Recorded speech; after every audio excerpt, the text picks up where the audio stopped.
Hello friends, welcome back to all on my YouTube channel. सबसे पहले तो पिछले 2 दिन से आउट ऑफ स्टेशन होने की वजह से मैं वीडियो अपलोड नहीं कर पाया, इसके लिए मैं माफ़ी चाहता हूँ। देखिए, हम लोग ट्वेल्थ क्लास बायोलॉजी का फर्स्ट चैप्टर रिप्रोडक्शन पढ़ रहे थे। रिप्रोडक्शन के अंदर हमने डेफिनेशन रिप्रोडक्शन की, उसके बेनिफिट्स, साथ ही साथ अम, उसके कैरेक्टराइटिस फीचर पढ़ लिए थे। ए सेक्सुअल रिप्रोडक्शन की डेफिनेशन वगैरह भी हमने पढ़ ली थी। तो ए सेक्सुअल रिप्रोडक्शन होता क्या है वो हमने पढ़ा था कि the producing of offspring without fertilization, without gamete formation is known as asexual reproduction. वहाँ पर हमने टाइप पढ़ना था। एसेक्सुअल रिप्रोडक्शन के हमें टाइप पढ़ना था कि जो एसेक्सुअल रिप्रोडक्शन होता है, इस एसेक्सुअल रिप्रोडक्शन के कौन कौन से टाइप्स होते हैं। तो 6 टाइप के एसेक्सुअल रिप्रोडक्शन होते हैं। बेसिकली 6 टाइप के एसेक्सुअल रिप्रोडक्शन होता है, जिसमें बाय फिजन। अब एसेक्सुअल रिप्रोडक्शन में क्या होता है कि the producing of offspring without fertilization by single parents is known as asexual reproduction. इसके टाइप में सेक्स बाय फिजन हम पढ़ने वाले हैं। तो जो फिजन की प्रोसेस होती है ये बेसिकली प्रोटोजोआ के अंतर्गत आती है। प्रोटोजोआ उन सारी सभी ऑर्गेनिज्म को कहा जाता है जो कि प्रारंभिक जब अर्थ फॉर्मेशन हुआ तो उस समय जो ऑर्गेनिज्म बने थे सबसे पहले, उनको प्रोटोजोआ की कैटेगरी में रख सकते हैं। तो यहाँ पर बाय फ्यूजन, अब इस फ्यूजन की प्रोसेस में क्या होता है कि जो ऑफ स्प्रिंग प्रोड्यूस होता है, इस ऑफ स्प्रिंग के प्रोडक्शन में यहाँ पर जो मदर सेल्स रहती है, this mother cells become spilt. ये जो मदर सेल्स होती है ये टूट जाती है, spilt into the daughter cells. ये डॉटर सेल्स में टूटकर इसी से डॉटर सेल बन जाती है। ये स्पिल्ट होकर के डॉटर सेल बनाती है। अब इसके अंतर्गत जो प्रोसेस होती है उसमें सिंगल पेरेंट्स रहता है, गैमेट फॉर्मेशन नहीं होता है। और फीजन का मतलब होता है टूटना। सो बाय फीजन्स सेक्सुअल रिप्रोडक्शन का फर्स्ट मोड। इसमें होता क्या है कि mother cells become spilt into the daughter cells. Mother cells टूट करके डॉटर सेल बनाती है। इसके अंतर्गत दो प्रोसेस होती है। सबसे पहले इसमें न्यूक्लियर डिवीजन होता है। अब जो न्यूक्लियर डिवीजन होता है, इस न्यूक्लियर डिवीजन के बाद में यहाँ पर साइटोप्लाज्मिक डिवीजन होता है। Cytoplasmic division. तो सबसे पहले न्यूक्लियर डिवीजन होता है, इसके बाद साइटोप्लाज्मिक डिवीजन होता है। न्यूक्लियर डिवीजन को कैरियोकाइनेसिस काइनेसिस बोला जाता है। इसे क्या बोलेंगे? कैरियोकाइनेसिस। कैरियोकाइनेसिस। और साइटोप्लाज्मिक डिविजन्स को साइटोकाइनेसिस बोलेंगे। तो cytokinesis is followed by the karyokinesis. सबसे पहले न्यूक्लियस जो होता है, ये न्यूक्लियस से सेल का ये दो न्यूक्लियस में डिवाइड हो जाएगा, और दो न्यूक्लियस में डिवाइड होने के बाद सेल्स दो न्यूक्लियस में डिवाइड हो जाएंगी। इस प्रोसेस को बोलते हैं बाय फ्यूजन। अब अगर हम फ्यूजन की बात करें तो जो फ्यूजन होता है ये भी बेसिकली दो तरह का होता है। सबसे पहले बाइनरी फ्यूजन होता है, फिर मल्टीपल फ्यूजन होता है। बाइनरी फ्यूजन में क्या होता है कि under the favourable condition, favourable condition मतलब जब परिस्थितियां अनुकूल हो, अनुकूल मतलब अच्छी कंडीशंस में, under the favourable condition the mother cell, single mother cell divide to forms two daughter cells. यहाँ पर सिंगल मदर सेल जो रहती है, ये सिंगल मदर सेल डिवाइड होकर टू डॉटर सेल बनाती है। इस प्रोसेस में सबसे पहले न्यूक्लियर डिवीजन होता है जिसे कैरियोकाइनेसिस बोलेंगे, और न्यूक्लियर डिवीजन के बाद में सेल डिवाइड होती है जिसे साइटोकाइनेसिस बोला जाता है। तो a single cells produce two daughter cells by the binary fusion. Binary fusions ये फ्यूजन का ही पहला टाइप है। तो बाइनरी फ्यूजन के दौरान एक सिंगल सेल स्प्लिट होती है और दो नई सेल बनाती है, जिसमें पहले कैरियोकाइनेसिस बाद में साइटोकाइनेसिस की प्रोसेस आती है। कैरियोकाइनेसिस वही न्यूक्लियर डिवीजन, और उसके बाद में साइटोकाइनेसिस मतलब सेल डिवीजन।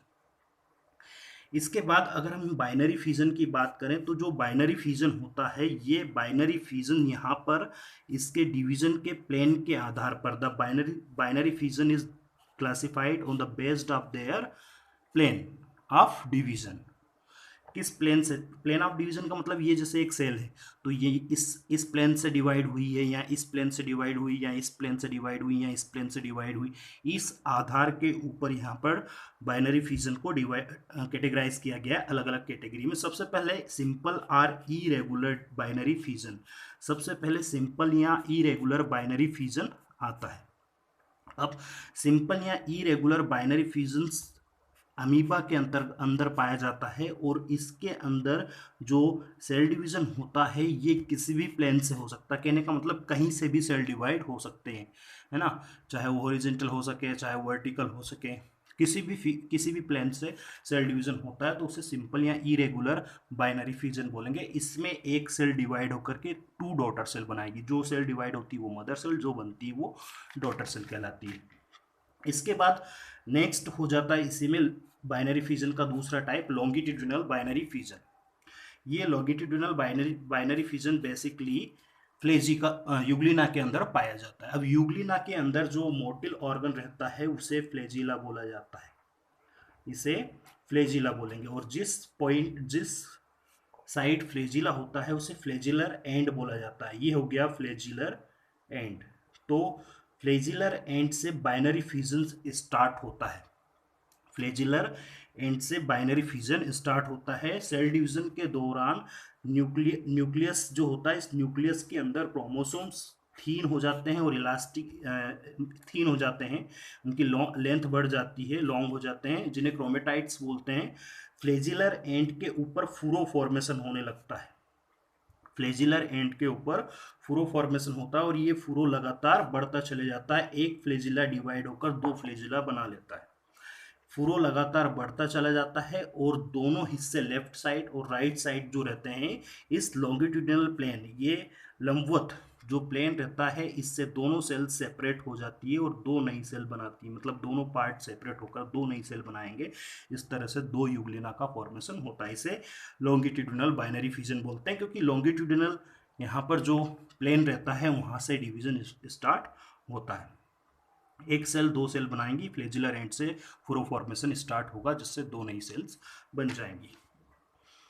ऑब्लिक्यू binary fission. अब यहाँ पर देखिए, यहाँ पर इस चीज़ को माइंड नहीं किया गया है कि न्यूक्लियस किस तरह से डिवाइड हुआ, न्यूक्लियर डिविजन्स को मेंशन इसमें नहीं किया गया। लेकिन यहाँ पर क्या होता है, the single cell become split to form 2 daughter cell. यहाँ पर सिंगल सेल टूट करके 2 नई सेल बनाती है। लेकिन पहले कैरियोकाइनेसिस की प्रोसेस होती, न्यूक्लियर डिवीजन होता है। अब ये न्यूक्लियर डिवीजन का प्लेन है, ये axis of the nuclear division, ये न्यूक्लियर डिवीजन का प्लेन है।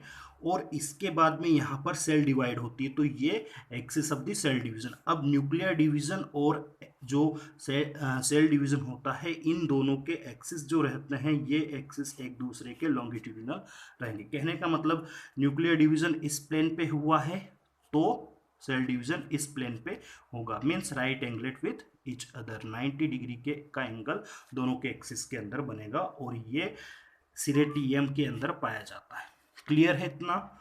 इसके बाद नेक्स्ट जो होता है वो ट्रांसवर्सल बाइनरी फिजन होता है। ये प्लेनेरिया के अंदर पाया जाता है। बेसिकली कौन से ऑर्गेनिज्म के अंदर पाया जाता है, ये बेसिकली प्लेनेरिया के अंतर्गत पाया जाता है। अब प्लेनेरिया की जो बॉडी होती है, इस बॉडी के अंदर सिंगल न्यूक्लियस होता है और जो ये है plane of the nuclear division, और यही है क्या, plane of the cell division.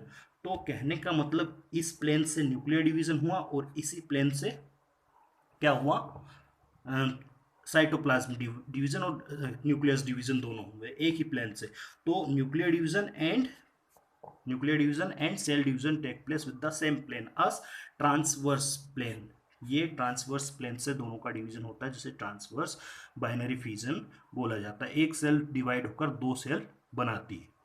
Next जो टाइप है यहाँ पर फिजन का, हम फिजन पढ़ रहे हैं और ये सभी अभी तक जो पढ़ रहे थे ये बाइनरी फिजन, जो फर्स्ट टाइप है एक सेल स्प्लिट होकर 2 सेल बनाती है, वो हमने पढ़ा। अब जो ये सभी कंडीशन होती है जो हमने पिछली पढ़ी, ये सब होती है फेवरेबल कंडीशन में। अब होता है multiple fission.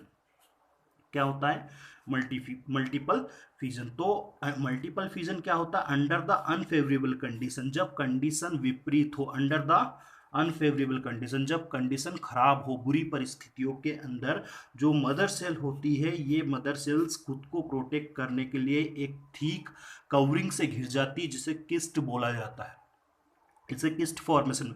So under the unfavourable condition the cell is mother cell is surround with a thick layer is known as cyst.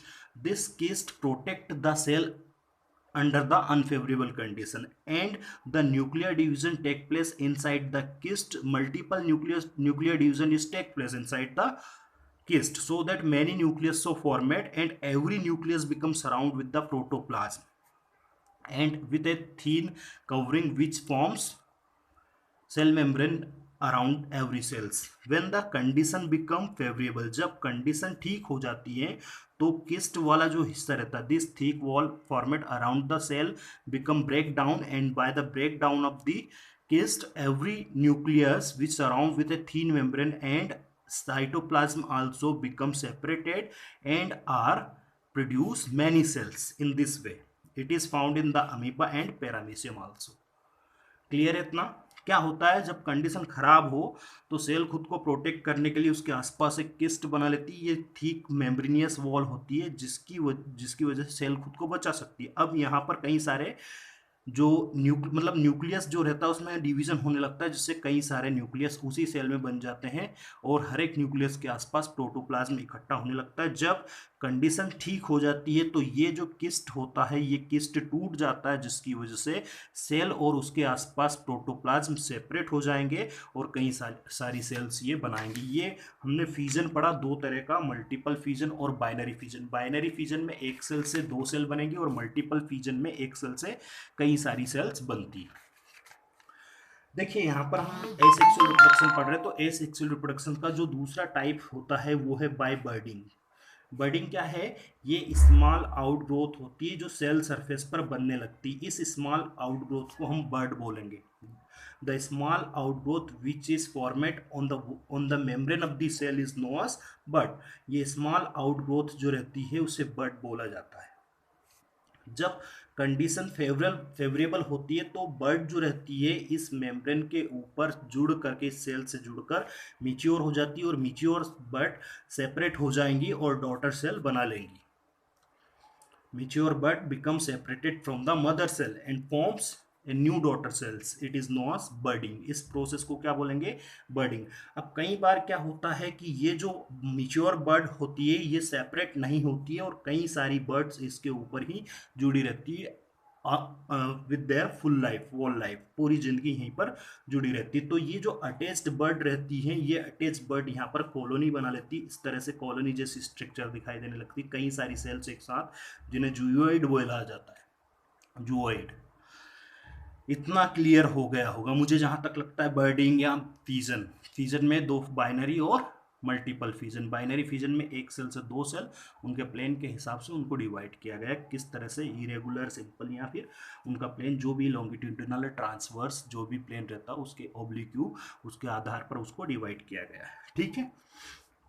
अगला होता है प्लाज्मोटोमी. ये भी एसेक्सुअल रिप्रोडक्शन का ही मोड है. देखिए हमने पहला पढ़ा फिजन, दूसरा बर्डिंग, तीसरा प्लाज्मोटोमी. तो यहाँ पर तीसरा जो टाइप पढ़ रहे हैं हम प्लाज्माटोमी. प्लाज्माटोमी में क्या होता है कि कई सारे ऑर्गेनिज्म क्या होते हैं? मल्टी न्यूक्लिएट होते हैं. तो कई सारी मल्टी न्यूक्लिएट मतलब जो मल्टी न्यूक्लिएट ऑर्गेनिज्म रहते हैं उनमें प्रोटोजोआ. कौन से ऑर्गेनिज्म मल्टी न्यूक्लिएट होते हैं? प्रोटोजोआ.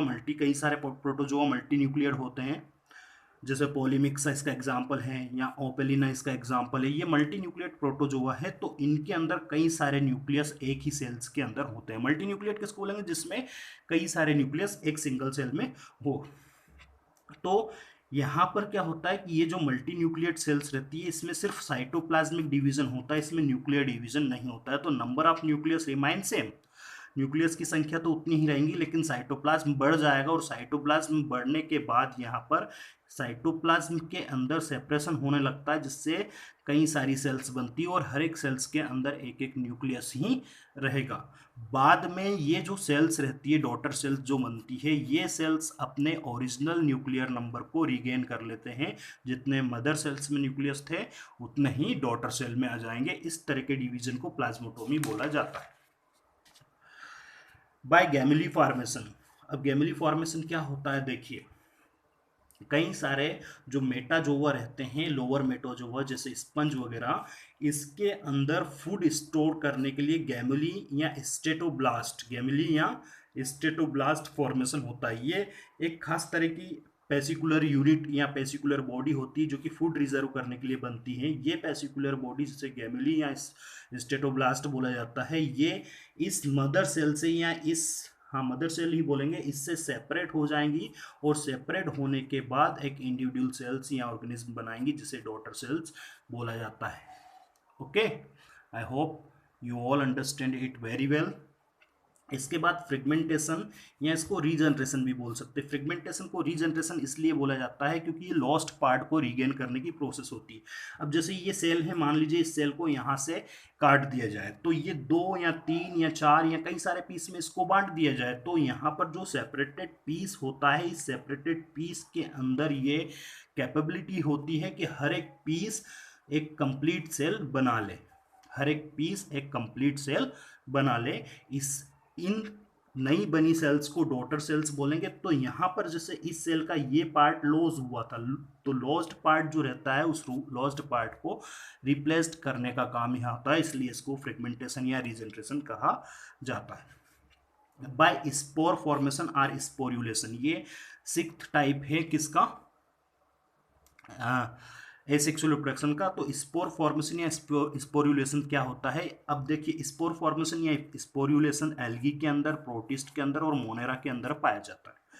क्या होता है ये जो स्पोर होता है ये एक माइन्यूट मतलब छोटी सी यूनिसेलुलर थिन वॉल्ड स्ट्रक्चर होती है, मतलब छोटी सी एक सेल से बनी पतली सी झिल्ली से घिरी स्ट्रक्चर होती है जिसको स्पोर बोलते हैं। और स्पोर कहाँ कलेक्ट होते हैं, स्पोरेंजियम के अंदर। यही जो स्पोर रहते हैं ये फेवरेबल कंडीशन के अंदर जनरेट होते हैं और जर्मिनेट होकर के नए ऑर्गेनिज्म प्रोड्यूस करते हैं। इस प्रोसेस को स्पोरुलेशन बोला जाता है या स्पोर फॉर्मेशन बोला जाता है। स्पोर जो होते हैं वो 2 तरह के होते हैं, जू स्पोर और एल्पेनो स्पोर या नॉन मोटिल स्पोर। देखिए जू स्पोर क्या होते हैं, जिनमें मूवमेंट होता है, जो खुद एक जगह से दूसरी जगह जा सकते हैं। और नॉन मोटिल स्पोर क्या होते हैं, खुद एक जगह से दूसरी जगह नहीं जा सकते। इनके अंदर जू स्पोर के अंदर मूवमेंट के लिए फ्लेजिला पाया जाता है। फ्लेजिला क्या है, एक थीन फाइब्रियस स्ट्रक्चर होती है जो मूवमेंट में मदद करती है, जबकि नॉन मोटिल स्पोर के अंदर ये नहीं पाया जाता है, फ्लेजिला नहीं पाया जाता। I hope you all understand it very well. अगर वीडियो पसंद आया हो तो प्लीज़ लाइक शेयर सब्सक्राइब अवश्य करें ताकि मैं इंस्पायर हो सकूं और अच्छे वीडियो आपके लिए बना सकूं। धन्यवाद, थैंक यू।